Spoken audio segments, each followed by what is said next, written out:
Testing, testing, 1, 2, 3.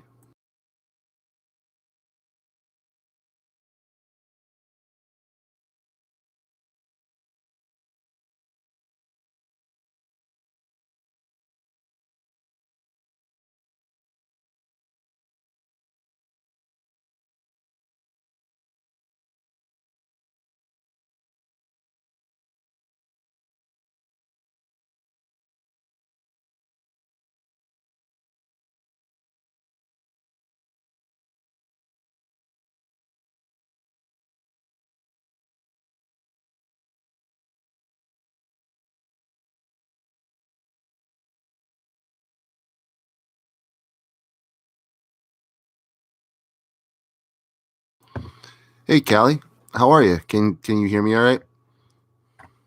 I'm still trying to set up my sound test here.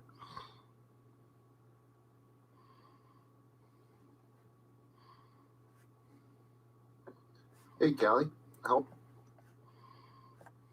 Okay, sounds good to me. I can hear myself. Awesome. All right. How this usually goes? Awesome, excellent. Welcome, Wrath. Hello to you as well. Happy Thursday evening. I typically start these about 10 minutes early. That way, people see that I'm got the red light on, that I'm live, and then lets people gives them a chance to just file in, take their seats, as it were. So, very glad that you are here, that you were able to make it. I do apologize if I sound a little off. I'm a bit tired. I actually took a nap a couple hours ago. Slept a little bit longer than I wanted to. Apparently, I was a little more exhausted than I realized.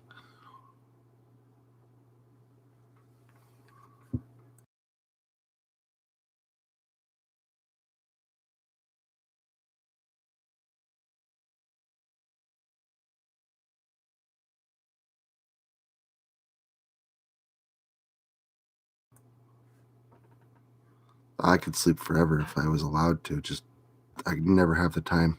Sleep's just not in the menu. Unfortunately. We'll give it like another 7 minutes. Let people file on in.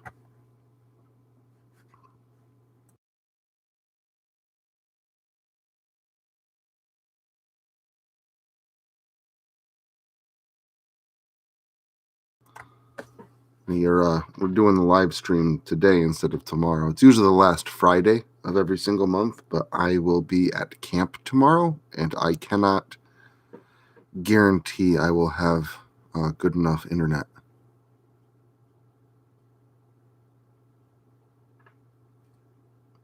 I think the longest I've ever slept before straight through is 17 hours.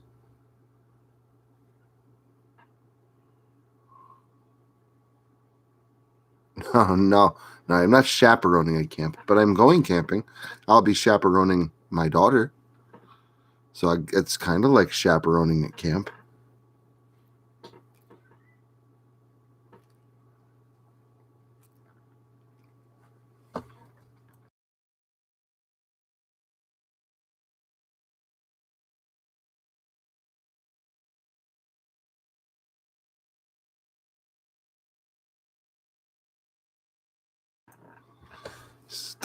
Still rubbing a little bit of the sand out of my eyes here.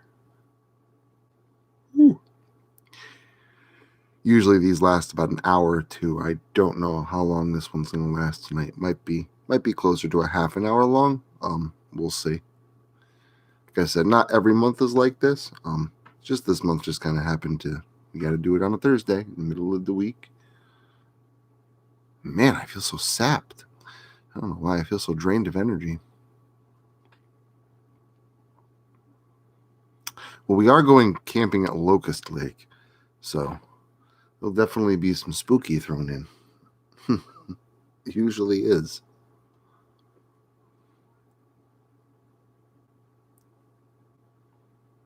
It's always a good time, though. Always a good time. 5 more minutes or so.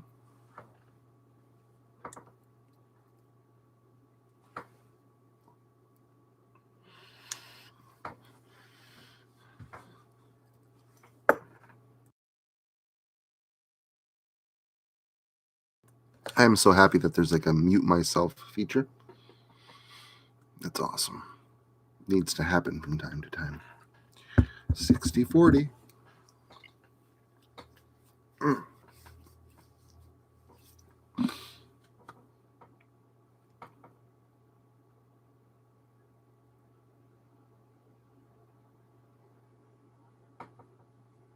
Yeah, no. I understand it's only 6 p.m. Actually, yeah, it's what, 9 o'clock here? So I think in California, isn't it like 5 o'clock? Or maybe it is just a 3-hour difference. 4 time zones. 4 yep, okay, it's 3. Yeah, okay, 6 p.m. But yeah, I kind of already realized that. That's all right. I usually I'm very nervous on streams. I mess up a lot when I'm reading. So I'm not like going to be totally offended if there's only like, a few people here. I feel a little bit safer. But sometimes I'm very pleasantly surprised. These things actually do get quite a few people in here from time to time, depending on the day, like you were saying. But I promise one live reading a month. And this is literally the last chance I'll have to do it this month. So figure let's get it done. And then it's up. And then at some point I'll repurpose this and I'll put it up later on, probably next week, as a repurposed live stream upload, with music and sound effects and stuff like that. So it's hot in Arizona. No, thank you. I don't care what people say. I drove through Phoenix once in August. It was like 136 degrees in the shade. No thanks. I'm good. Dry heat or not, it's too hot.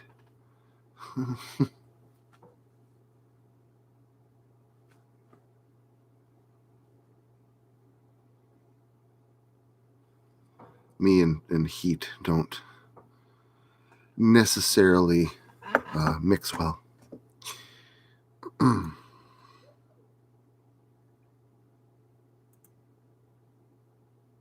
It is. I don't want to be here.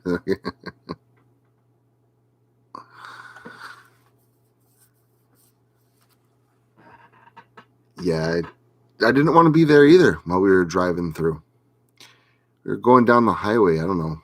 Highways out there, 75-mile-an-hour speed limits. So we were going close to 90 down the highway in the middle of the day with the air conditioner on full blast.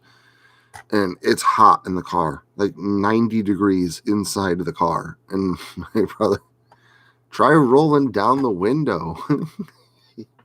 It was like as soon as I cracked the window, flames started shooting in. It was like driving through an oven because it's 90 inside the car, but it's 136 degrees outside of the car. Like, forget it.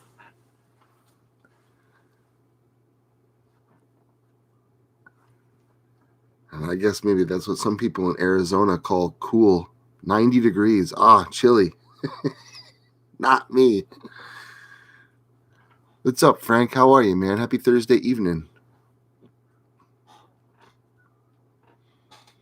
I go camping on a shady mountain. And I grew up on a shady mountain.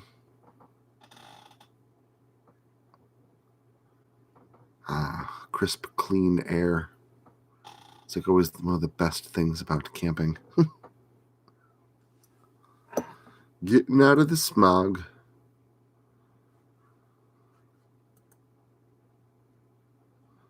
Awesome, Frank. Awesome.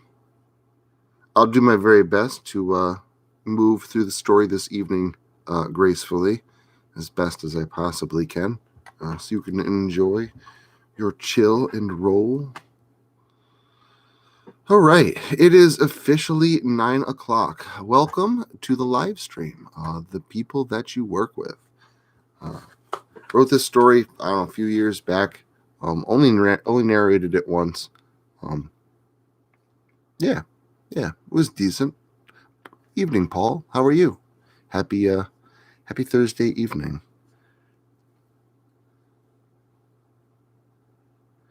So no camera tonight. I didn't set up the backdrop. Like I said, I kind of overslept on my nap and still feeling a little bit drained.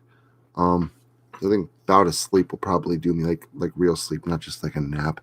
Maybe a real good sleep will do me good. I know, right? Woo, story time. I'll do my very best. All right, I'll pull this up here. And like I said, I don't know if this stream itself will last a full hour like they usually do. I'll try and make it last as long as I can, but we're probably going to be close to the 30-minute benchmark. So just wanted to go ahead and put that out there. But I really, really am glad that you guys came. Thank you very much for coming, and I really hope that you're going to like the story that I have written for you all. So I suppose, if you guys want to throw something into the chat, ask any questions before we get started, by all means, go ahead. Other than that, I'm going to take a minute. I'm going to hit my vape a couple of times, and then I'll probably jump into the story here because that's what you're here for to begin with. So.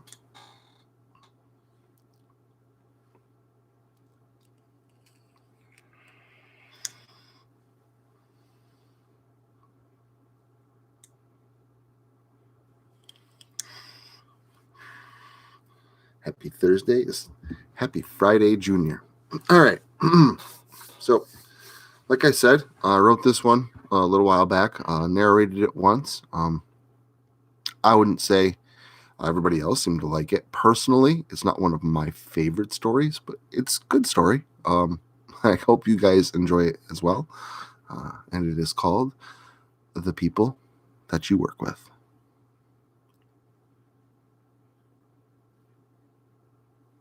I have a pretty cool job.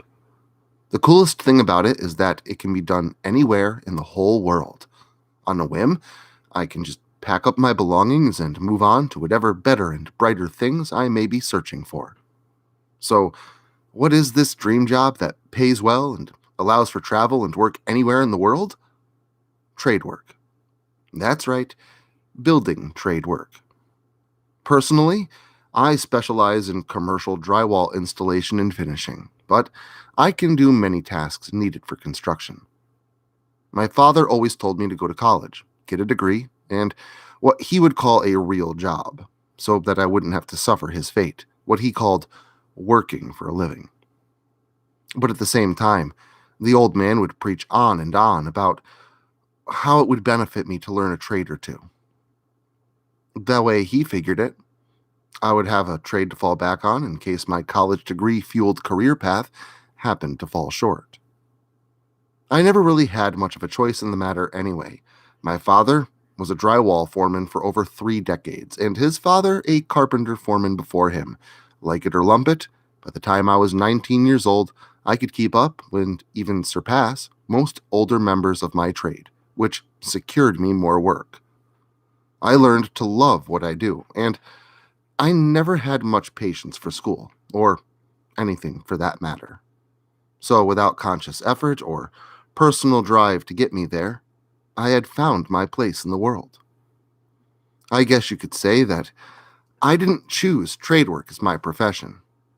It kind of chose me.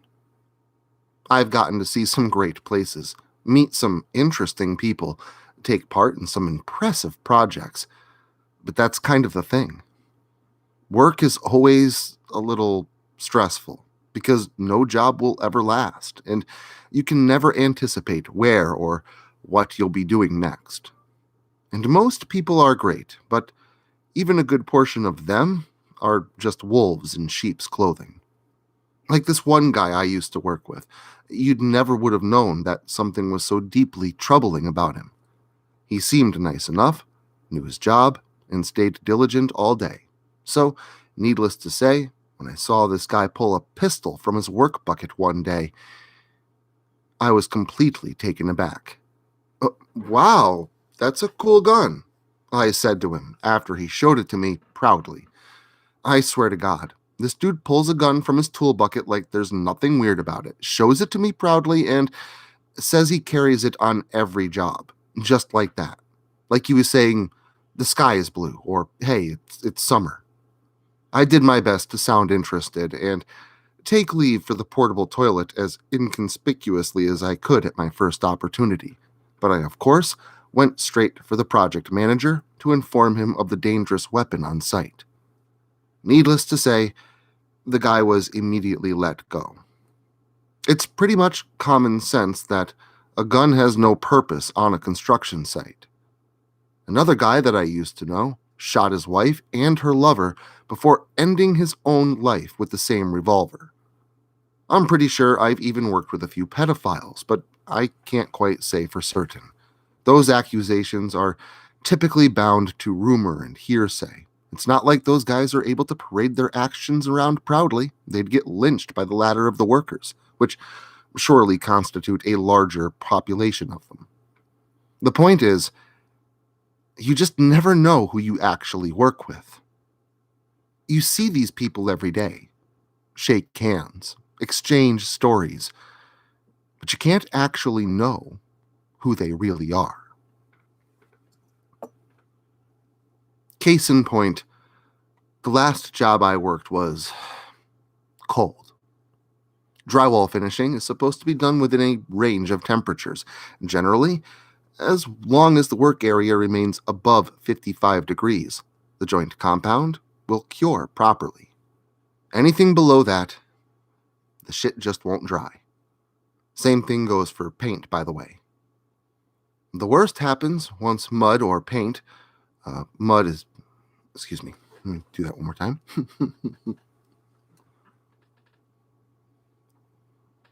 The worst happens once paint or mud, as it's called, freezes, and the composition of glues, resins, gypsum, and other parts all begin to separate, causing the material to literally fall apart.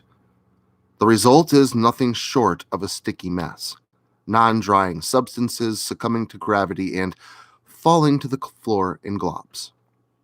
Well, I'm a good little robot, and I do whatever I'm told, no complaints. I know my job, I do it well, and I pride myself on being very easy to get along with.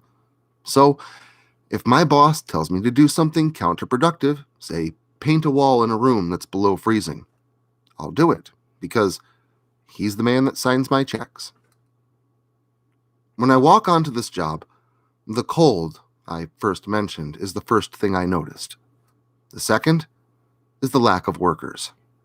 Most jobs are bustling with hundreds of people. This one seemed nearly dead quiet. The site was a building complex with multiple structures. There were a few workers scattered throughout the various units, but to depict the scene clearly, I was the only worker in the entire, what was called, Building 13. The other thing of note is Eric. Eric, as he introduced himself, first met me while sanding out an apartment unit in Building 13. From the moment I laid eyes on this guy, I could tell there was just something about him that I couldn't place a finger on. But whatever it was, it made him come across as off or strange, and certainly not to be trusted. Even when the guy shook my hand and insisted that if I needed anything to just ask for him, I knew that he was full of shit. But like I said, I'm pretty easy to get along with. Made sure to be polite, and I thanked him. I should have quit that day. So, a few weeks go by, and I'm out of Building 13. The days have grown a bit longer, but also a bit colder in comparison with the weeks recently passed. Well, someone got this great idea that it would be a perfect time to tape the garages to do the drywall finishing over the sheetrock, for those of you that don't know what taping is. That's all well and great, except those garages have no heat. Of course, I tell my boss this, and he tells me to coat them anyway.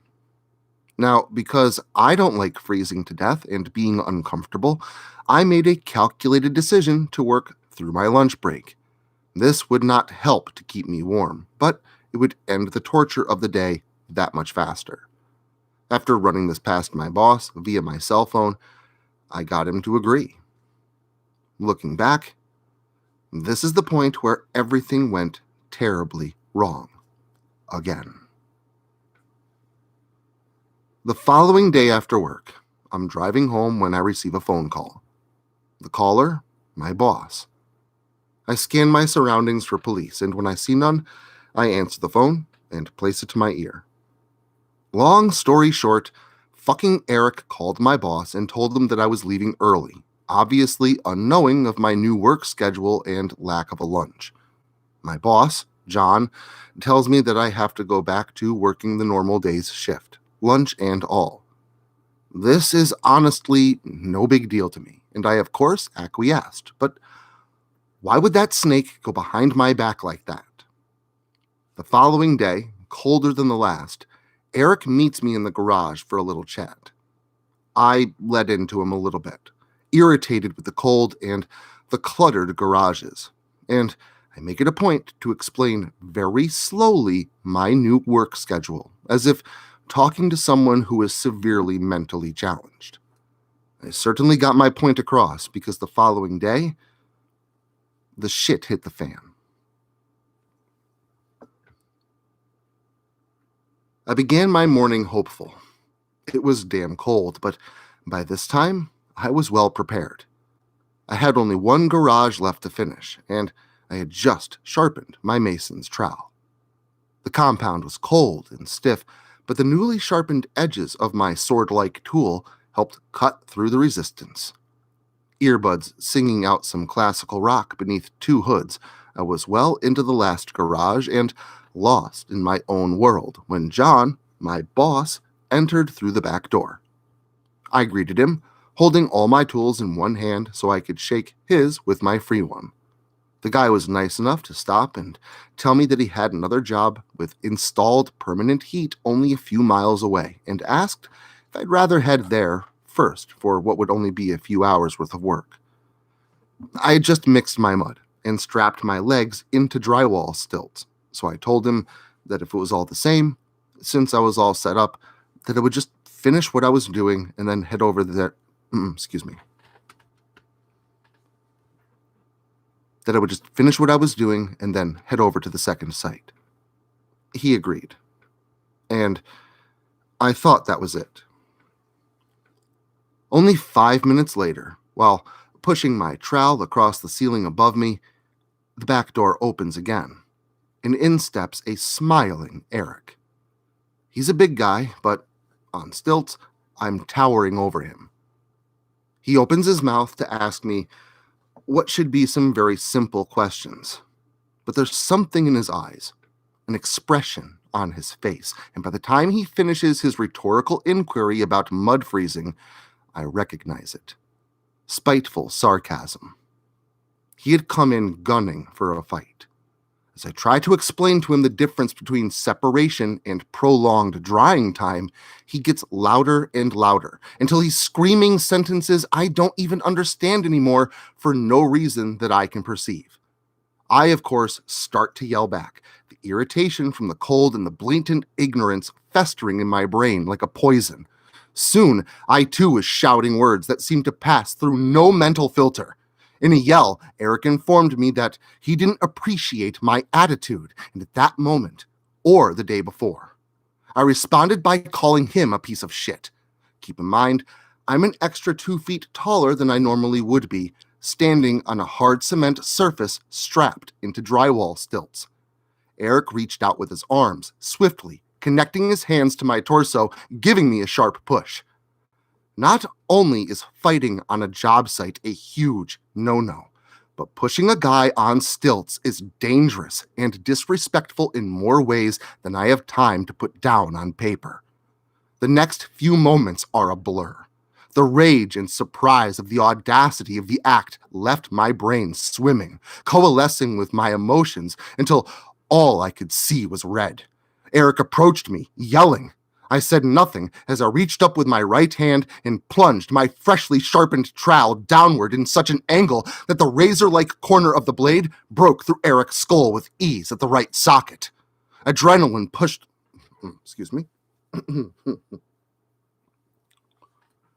Adrenaline pulsed through my veins. My neck throbbed as I watched the large man fall backwards onto the concrete with a thud, the 14-inch trowel sticking out of his face like a car antenna. I smiled as I watched him struggle in both pain and the damage that I had done for a few moments as I began to unstrap my stilts. By the time I had both feet planted on the floor, he was dead. I have said that there are many perks to my job, and one of them is that there's a million places to hide a body. It's not like I've never done this before, and my job allows me to move anywhere I want to. I know the lesson well. I've experienced the true deceit of those one thinks they know. But when I finished hiding the body parts in places that will now stand for decades to come and scrubbed the floor of the garage, I knew that Eric had learned that very lesson the hard way. You can never truly know the people that you only work with.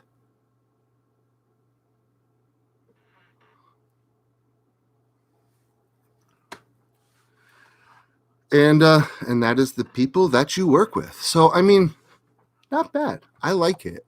I only narrated it once. I mean, it's not Locust Lake. It's not Dissonant Whispers in the Northern Woods. It's a very straightforward story, but I don't know. I kind of was reading through this today, and it was better than I remembered it. So I know I was impressed.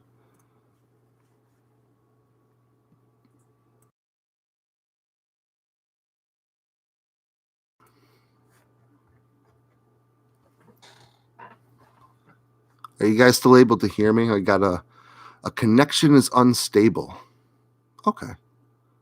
So you said, wow, great story. I'm assuming that the story came through. That's a good thing.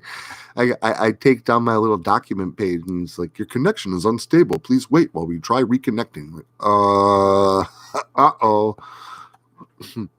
Thank you very much, Callie. Truly. Like, especially stories like that, they don't have to do with cryptids and whatnot. Like, it's always a little bit nerve-wracking trying to get it out there. So, I'm like, when I put it out there, I'm a very nervous person. So, thank you very much. It's very much appreciated. I'm glad that you enjoyed it. If you guys have any questions or comments, feel free to go ahead and post them. I'm gonna go grab a little bit of water. Be right back.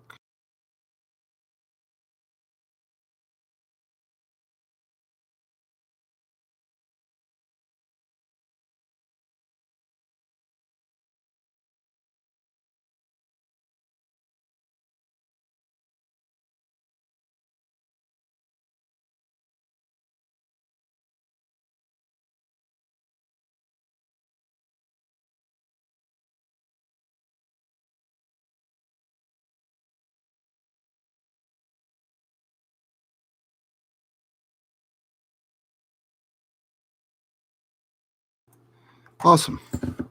All right. I mean, it seems like the the story itself came through pretty clear, so I'm pretty happy about that. That's good because I'd like to download it at a later point in time. Like I said, I'll try and keep this going for like another 10, 11 minutes, something like that. If you have anything you'd like to put in, please go ahead and toss it into the comments. I know, right? Yeah, the fact that he was hiding bodies on his job. I mean, construction has perks. Let's face it. And knowing a trade, working construction in the building trades definitely has perks. Um, much of that story is actually a true story, by the way. I won't tell you how much of it is true, but most of that story is very true. From the guy pulling his pistol out on the job, to working in the cold and getting in a fight with a super, yeah, it's pretty much true. And again, that's that's good to know as well, because I don't always write horror stories about monsters per se. Like, Be My Valentine. I love that story, but that's a very flesh and blood person thing to do. Uh, so I'm very happy that you liked it. So very cool, very very cool.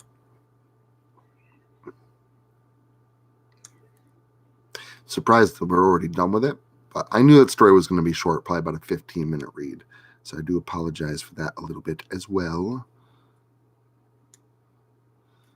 And usually we do a little bit of Q&A after the reading. Kind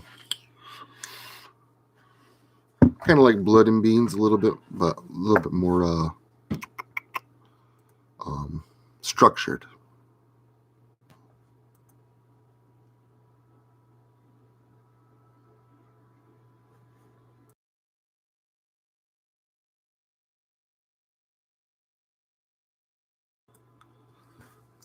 All right. Well, I mean, on to some other things as well. Then, like I said, I'll try and keep this going for another 9 minutes.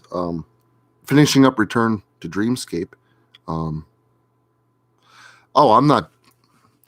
Honestly, I'm more comfortable with a small audience. Would I like more people here? I mean, sure. But I knew it was Thursday night. It's a work night. I knew it wasn't really probably going to happen. But no, I'm not disappointed. I'm not disappointed one bit. I just like the fact that you're here, Paul's here, Rath's here, Frank's here. Like, that's perfectly fine with me. I'm perfectly happy with that. I don't really do this for views. I don't really do it for money or anything like that. I kind of do it. A lot of it is for me because I like to listen to stories, and I actually like to listen to mine as well. Hey, what's up, Thomas? How you doing, man? We're just kind of moving along for the next 8 minutes or so. I already read the story. I am going to leave it up, but I'm also probably by next week sometime, I should have the repurposed version up as well. So if you want to wait for that version, that's perfectly fine too.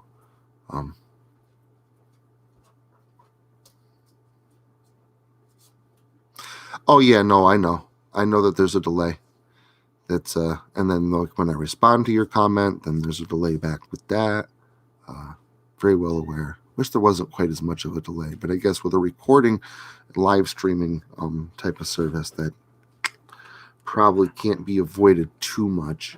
And I've actually was pretty surprised when I did my little sound test, how quick when I did my little testing 1, 2, 3, it came through. So there was like very little delay in from hearing myself. But again, through text and going back and forth and stuff like that, it definitely lengthens the process. So,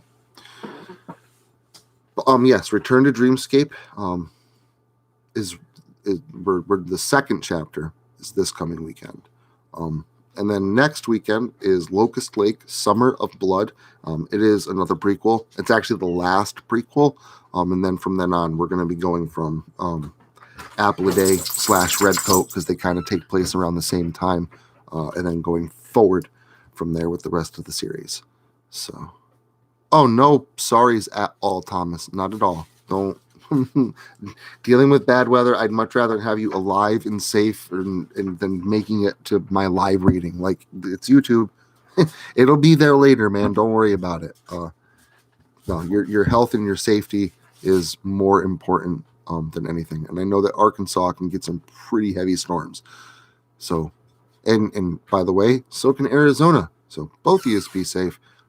But yes, Thomas, you don't got to apologize for that. Perfectly fine. I'm very happy that you're here, and I'm very happy to know that you're safe, that you're doing well.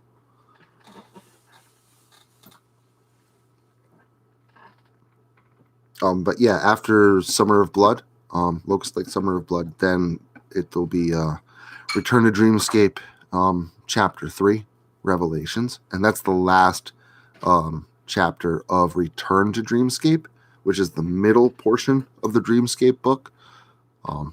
Then we'll be doing another Locust Lake story, Cult of Locusts, Part 1.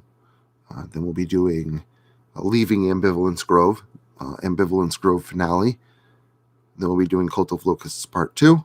I don't know if we're going to start it right away, but shortly after that point, we'll be doing Dreamscape Ouroboros, which is actually finally the third and the finale, the final series to the Dreamscape series has finally been written. It was put into the Dreamscape book and published this past April, last month. So the Dreamscape book is up and available with the whole third series in it. There's actually 4 stories that's part of the third series. Of course, the last one's the epilogue story. It's basically a true ending. So I'll narrate the first 3 up to the false ending, but then that final story is going to end up being one of the exclusives for the book, and that's got the true ending that takes place after the quote-unquote false ending. I can't really explain it more than that. But obviously, trilogies are all about going back to the beginning. They're very, very cyclical. It's called Dreamscape Ouroboros, which is an Ouroboros is a snake that's eating its own tail. It's all about circles and going back to the beginning. So there is an actual ending to the story, and then there's a whole another actual ending to the story. And then there's also a prequel in the Dreamscape book that kind of showcases a little bit about what happens beforehand.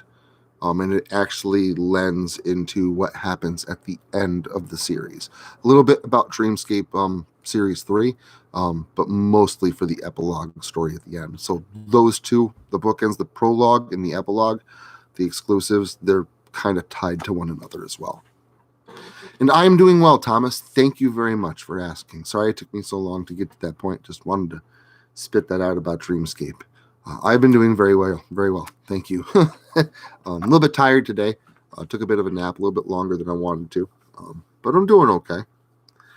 But yeah, I'm always happy to talk about the Dreamscape book because Doughboy was kind enough to let me write the third series, and I had it in my head for like 3 years. I started writing it last August, and in between the writing, editing, getting it into the book, and publishing, it really took me about a half a year to get that third series out. So I don't think so.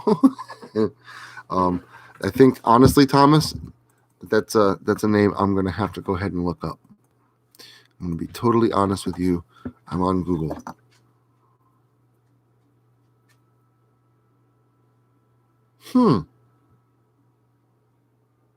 He introduced chemistry into medicine.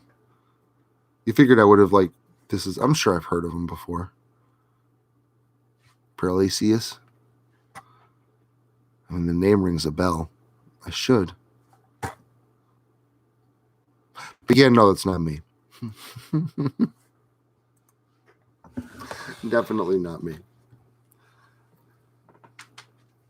Hey, want to come over and say hi? Yeah, I was just gonna ask. Hey, can I say hi? Yeah, say hi. Hello, Cat. It's the child. It's the child. Phoenix has come over to say hi. Hello. Good timing too, because we're gonna be jumping off the stream. How was that good timing? A few minutes. That means I'm late. If this were a job interview, which it's not, I would be late, and then I wouldn't. But you'd be fired for interrupting my conference call, which would be the part where I was live reading. But this isn't. No, because the part where you were live reading was like 5 minutes ago. Okay, well, you're fashionably late. Trust me, in this job market, being 10 minutes late to your interview, listen, as long as you still got a pulse and you're there, we'll take you. Good enough. Callie says, hello, child. Oh. She is the child. I she am is the child. the Shiloh child. I'm the Shiloh child Phoenix thing. The Phoenix Lockhart child. Why do you have my med kit? You stole my med kit. As it was sitting on the desk when I got home today. You stole it. You were I didn't know what it was. Admit it in front of the live stream. If you want to believe that, you can. And if you do believe that, then you're right. I got some real estate I'd like to sell you too. You gullible child. Beans. Once again, we'll probably try blood and beans from camp again, but might end up postponing until Monday again because service is not always incredible up at camp. The other day, I wrote the word beans on my arm in Enderman because yes. Yeah, Phoenix is teaching herself Enderman. I already did. I can already write it and read it fluently. Ah, okay. He was the alchemist. By the way, Paracelsus was an alchemist, thus the reference, the serpents eating their own tails, the reference to infinity. Yes. See. I understand now the correlation of exactly where he was getting at. Which actually, all of it kind of ties right back to Full Metal Alchemist, because The best the anime. homunculi have Ouroboros tattoos. Oh my god. Boom. Dun dun dun. Revelations. Favorite anime, by the way, just putting it out there.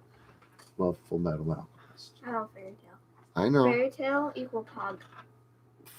FMA is Pog. Yes. FMAB is Pog. See, now I'm saying it. And I'm 40. FMAB. Well, FMAB. I don't know what FMAB is. Full Metal Alchemist Brotherhood. FMAB. Oh. FM maybe. FMAB. FMAB. Well, Brotherhood is better. I agree. It I like actually that. follows the manga. Manga. All right. But I'm thinking we're going to go ahead, close out the stream. I'm going to go ahead, try and get a little bit of rest. Hopefully I'm feeling a little bit better tomorrow. I think that's what I really need, though, is a good bout of sleep, and I should be doing just fine. So really glad you guys came. Thank you so much for being here. I'm really glad you enjoyed the story. And I'll catch you next time. Probably, don't forget, we'll see you Saturday for the premiere and Sunday, if not Monday, for Blood and Beans. Love you all. Ta-ta, people. Ta-ta.